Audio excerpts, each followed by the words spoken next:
You're listening to Experience This, a show about the emerging experience economy with your host, Tom Young. Hi, welcome to the show. I'm sitting here. This is Tom Young, sitting here with Kiran Baja. We got two special guests in our studio today. Hey, Tom. How's it going? All right. We have Shawn Oommen and Wendy Azevedo from our team. And today we're going to talk about... hey, say hello, guys. How's it going, guys? How's it going? Hey, guys. Hey. Glad to be here. So we're going to continue our conversation about the experience economy. And one of the things we want to talk about, the reason we asked Shawn and Wendy to join us as well, is when we talk about driving cool experiences, you know, the one ingredient that we found in our discussions and our research with people is the fact that good experiences are almost always have a high social quotient. Meaning you can go do things by yourself, and Shawn's we can ask him a couple things about some of his recent trips he did by himself.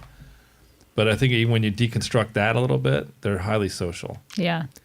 And the thing, when you do things, you do them with your friends and your family and people. It's a lot more fun than if you do it by yourself. Not to say you can't do things by yourself, but it's just not as good. So what are your guys' thoughts on that?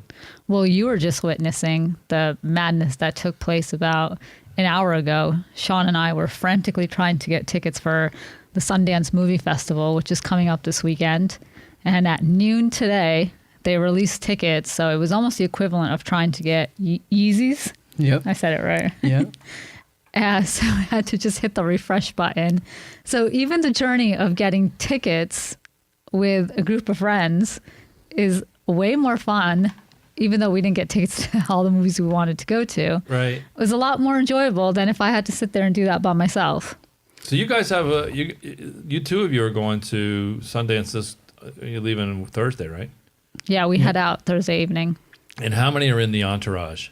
9 of us. So it's you two plus Rohan and then a few other friends that we don't know about? Yeah, one of our friends is a producer, so it's his film. Yeah. So yeah, we've got a couple other folks in the group, but so trying to secure tickets for a group of 9 is a feat in itself for Sundance. Yeah. That's usually some of the challenges with group trips that I've found, at least. It's really hard to get coordinated with everyone, you know? Yeah. So we talked a little bit about that with the notion of spontaneity versus planned stuff. I mean, I tend to be spontaneous. What's the word, Shawn? Spontaneous. Spontaneous. Right, I knew that. I just got a little tongue-tied there. I tend to be spontaneous, and as a result, I probably miss out on some of the things that require a lot of planning. My college roommate was at the other end of the spectrum. He planned everything and was not spontaneous at all. And we had a good mix together, right? Because I would say things like, Wayne, let's go to Florida, like in 10 minutes. And we did stuff like that. On that particular trip, we only made it to Williamsburg, Virginia, before we regretted that decision. But he would plan all kinds of cool stuff, and as a result, we did a lot of fun things that he planned, and we did a lot of fun things that I was spontaneous about. So one of the things also that helps with spontaneous trips being kind of cool is usually you have much lower expectations. So it's much easier for a trip like that to be, come out to be awesome because you weren't really expecting anything. You just kind of did it last minute. Whereas when you plan a lot of things, I feel like you're going with a lot more expectation. It's easier to be let down. Yeah. So Kiran and I, we talked about this on our last show. We took a trip to the heart of Tennessee. It was a last minute trip. And we really planned nothing. I mean, when I say we planned nothing, we just decided to go. And it was TJ, Bart, Kiran, and I. And we met at a casino in Pennsylvania, the 4 of us. And we get in the car and we drive in my old beat up SUV that I had back then. And we had no idea where we were going to stay, where we were even going. We were driving south to where the eclipse line was. Yeah, we booked the hotel probably an hour away from when we got to the hotel. Oh, if that. We were just driving down 81 in Virginia in the Shenandoah Valley. We got just outside of Roanoke, and we just booked it from the road. But like Kiran didn't bring her ID, which was awesome because She never has her ID. She doesn't have her wallet ever. It's everything on her phone now. Is this part of the podcast? I don't know, but you're a little older than 21, but you got your ID checked everywhere. Yeah. And we had to sneak you some beers. It was crazy. Oh, we didn't get in at that Korean place, remember? Okay, In the that was in city? New York, a separate incident. Yeah. Because I didn't have my ID. How is that even possible? No idea. Anyway, so but I think the social quotient is a big effort. The four of us and a bunch of others, we did that trip to Starbucks and the Samsung Experience Store and Restoration Hardware. We had a good time with that. That was a fun day, wasn't it? Yeah. Yeah. And I think it kind of keeps going back to the point that we talk about a lot, that humans at just a core level need to engage with each other. And I know you were saying when you went to, I think it was on your trip to Turkey, you went by yourself, but you ended up getting concert tickets with someone that was there. Yeah. And so even when you're traveling by yourself, you're still meeting people. Yeah. Right.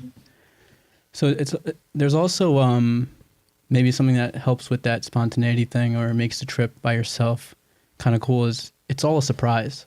Like you don't know what to expect whatsoever. Yeah. And there's a little bit of, I don't know, kind of giddiness about it. When you guys went on your trip to see the eclipse, right? You just kind of did it and you're kind of like antsy about what's going to happen. So that there's a value in that. There was nothing planned more than 30, 60 minutes out. Which is great. And we had, that trip was a 10. I mean, it was we had a great time. So when we drove down to Roanoke, we ended up staying at a hotel that Kiran lived at. For work. Which was wild. This lady came up to me when we were leaving. Yeah. And she's like, I remember you from when you stayed here for work. Yeah. It was wild. What are the So chances? we were at the Sheraton in Roanoke. Yeah. And I just had a bunch of points, and I booked 3 rooms. Bart and TJ shacked up. I got a room, and then Kira got her own room. She didn't have her ID, so I had to get 3 rooms. And it's like I was hauling terrorists somewhere. But then the next day, we went to Cracker Barrel. Oh, my God, yeah.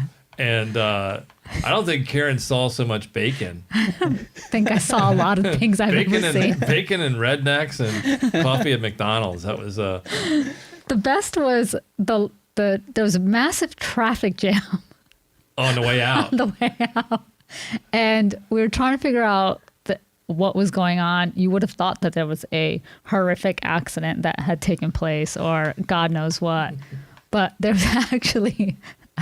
Can we say this on the podcast? You can say whatever you want.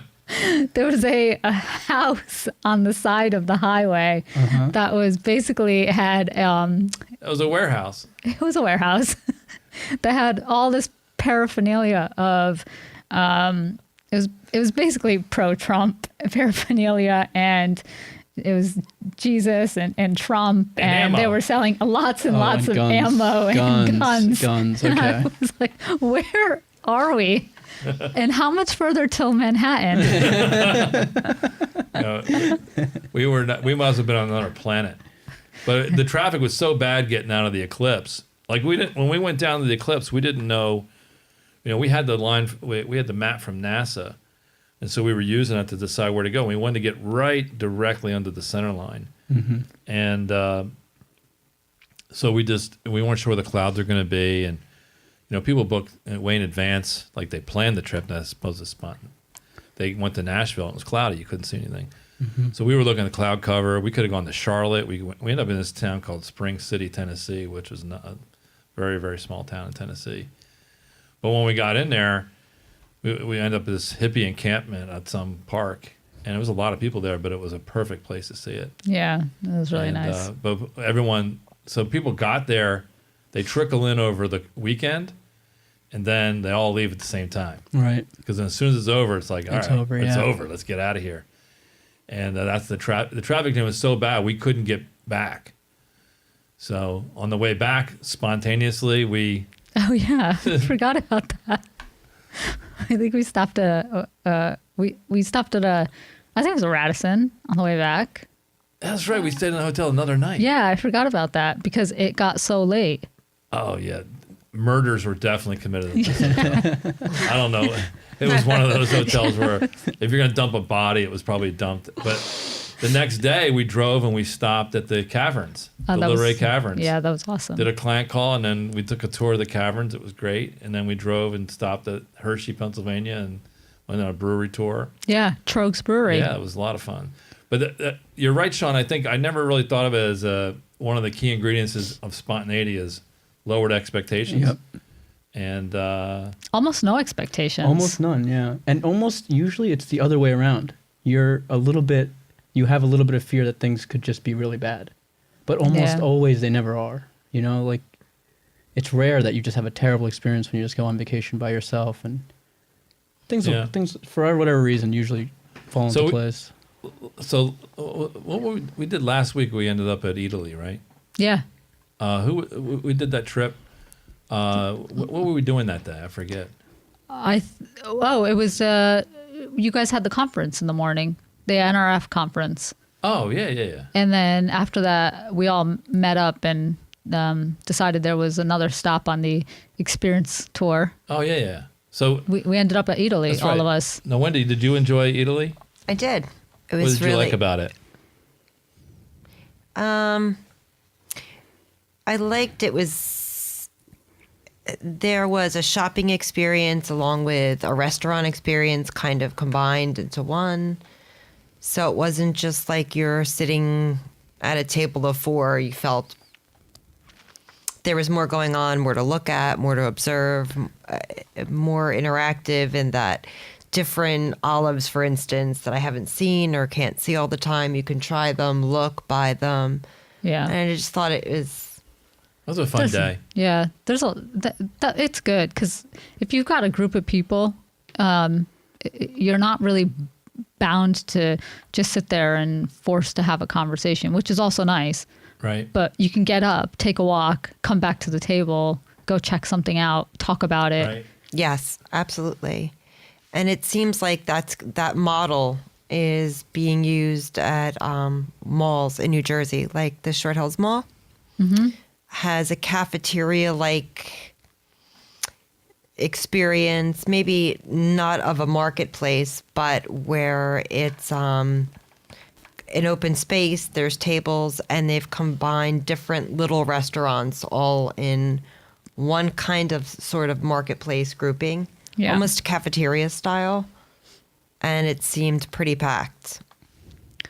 So we had a trip that was last year, right? Was it this year? Yeah, 2018. We did our Bermuda trip. Yep. That was a planned trip. Yeah, in June. Yeah. Right, and we took basically the whole team and some friends that come with us. That was a fun trip. That was extremely fun. So I've been on a lot of cruises. That was a lot more fun because I've never been on a cruise like in that situation where you had a lot of people, usually going with one other person or 3 or 4 people. But we had, I think, a dozen people, right, on that. Yeah, I think there was 12 of us. But again, planning for 12 people becomes difficult. And you guys are going to experience that this weekend when you go to Sundance. Yeah. Okay. And what I found when you grow with large groups is you need to plan the bookends of the trip and one, maybe 2 things during the day, and then it's people do whatever they want to do. Yep. I was just telling you too. There's probably going to be, especially with this kind of thing that we're going to, where there's just movies playing at all different times, and everyone's got different interests and want to see different movies. There's no way we're going to all be coordinated and all go watch 10 of us watch one movie together. So that's the way it was when we were on the boat. People were doing their own thing, and we would just meet for dinner. Mm-hmm. And if people bumped into each other, it was not that big a boat. We wouldn't see each other. Yeah. Right. You could find out what other people are doing, but it wasn't like we all have to do this, or we all have to do that. Yeah. The only time was we met for dinner, and that was great. I used to go to the Super Bowl every year. I did it for about 10 years. When I say go to the Super Bowl, I went to Vegas to watch the Super Bowl with anywhere from a dozen to 20 guys. Mm-hmm. And the trip was bookended, and the dinners were planned. That was it. Yeah. And so the restaurants they chose are not restaurants I necessarily would have gone to, Mm-hmm. but it was a social thing, and it was worth it for the whole thing. We had a great time. I think I don't think you should ever be on one end of the spectrum either way. Like for me, I think the perfect balance is to have some things planned. Like I always plan, obviously where I want to go. I always have a place to stay, because those are things that, if those go wrong, that'll be really bad. Like if I don't have a place to stay, I don't find a place, I'm in some motel or something, that wouldn't be good. So a certain level of planning is good, but I like to leave a lot of things open just so that whatever happens when I'm there, I'm available for. So like that concert, it was because I didn't have anything planned that I could say, yeah, let's do it. Yeah. So I love to leave just like kind of gaps where like I'll figure it out when I get there. I've taken the spontaneity to the level that you're talking about, and it's not gone well all the time. Really? Where I went to New York, and for some, hey, let's just go. We'll just figure it out when we get there. Yeah. Couldn't get a room. Oh. And then, see, this is what I'm saying. Those kind of things. And then we had to come back. Oh, that's Yeah. brutal. But the closest room was like New Brunswick, which is like 15 minutes from my house here. Yeah. Why the hell would we go to New Brunswick? So I wanted to stay in Manhattan, but you just couldn't get a room. And it was just one of those things. We waited to the last minute, and it's not always good. So Yeah, the living thing is something I always do ahead of time. So even when I travel abroad, hostels are a big thing where even though the price difference isn't that much between hostels, the experience difference is huge. give me an example. What do you mean?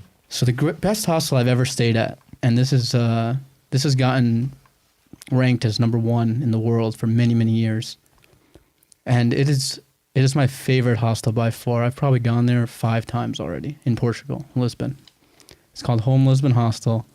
And when you go, they've just almost planned every part of it just perfectly. Like you come in, they welcome you with like a little shot of sangria. What's the demographic of who goes to the hostel?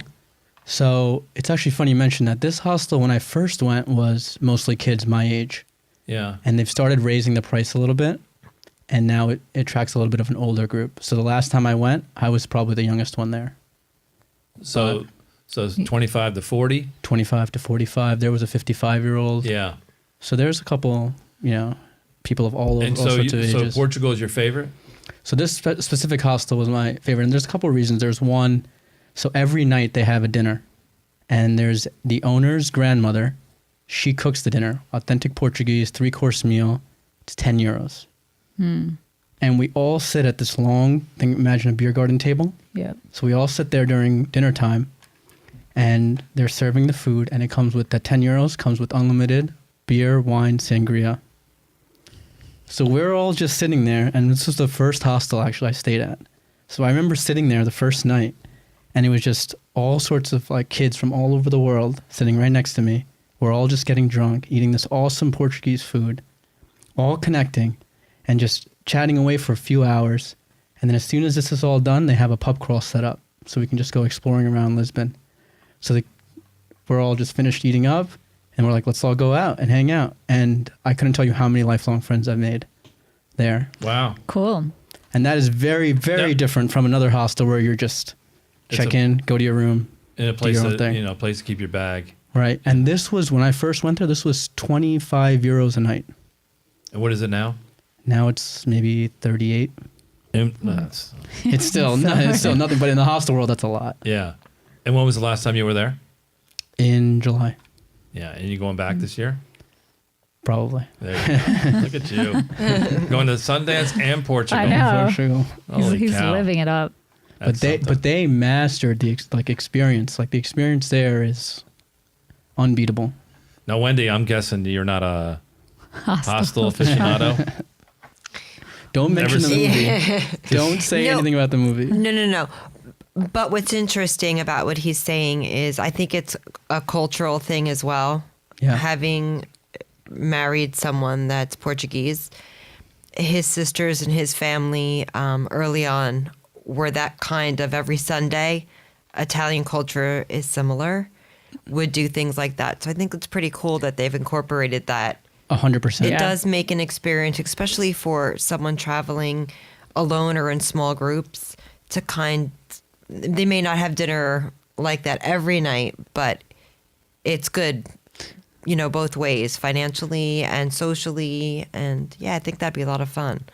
I think what they've done really well is given the people that stay there a story to tell when they go back home. And a family kind of experience, like Yeah, which is part of the story. Oh, you would never imagine it. The grandmother still lives there and cooked us this amazing meal.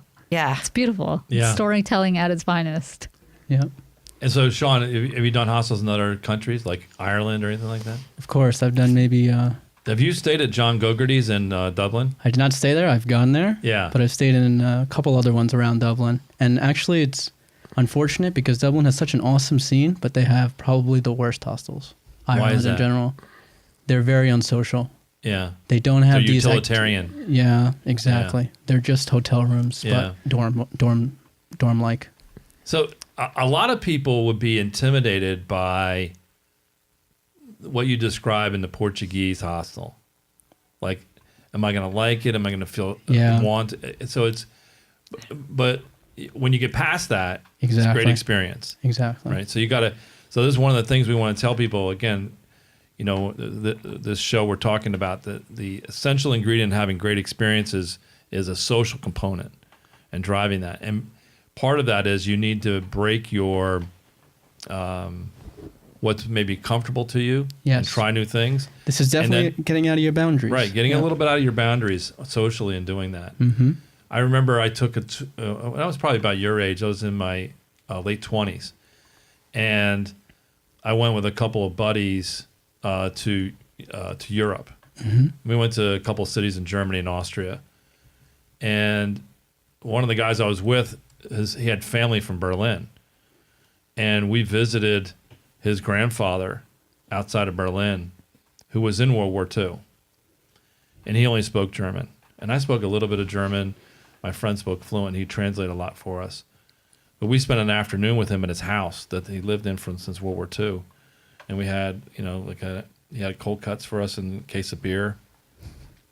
Then another night we went out to dinner with other family, his aunts and uncles, and that was part of the best parts of the trip. You know, I remember the sightseeing and going to these cathedrals and monuments paled in comparison to the social side of meeting the family and seeing what it was like for them to live.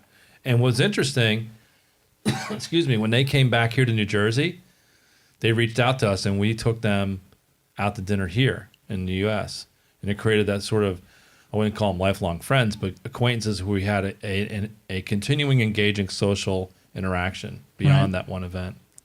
So back to the title of the show, do you think it can be too social? I would say yes, and I would say think of it like cooking. Right? There's a certain, and think of social as the spice to your event or your experience. The right amount is perfect. Mm-hmm. If you have none of it, it may seem bland. Too bland. Too much, Mm-hmm. right? Too much salt, too much pepper. It's overpowering. So I think you got to get it right. Yeah. And also think of it more rather than just a monolithic spice metaphor. Think of it as a mix. You got to get the mix right as well. Of course. The right people, because The right spices. the right spices at the right time. Mm-hmm. So, and again, Kiran, we talked about this, and we'll talk about it in future notions, which is how to use technology to identify what are the right spices in the right situation based on past experiences. So you intuitively know, Shawn, by going back to Portugal, that to that hostel, you know that's good. It's going to, but you get into more complex things. What if you brought two friends? May not be the same experience. It may not be as good. It's funny, I actually did. I brought 4 friends. And then how did it go? It was way different. Yeah. I wouldn't say it was... You're with them and not... Exactly. Yeah. So I didn't really get... So whereas I'm telling you when I went in July, I was by myself. Yeah. So I was sitting at the table and I'm talking with everyone. When I went with my 4 friends, we were sitting at that same table, but we were talking amongst each other. So I wasn't as engaged with everyone else because there wasn't a need to be. Mm-hmm. I had my friends here. Yeah.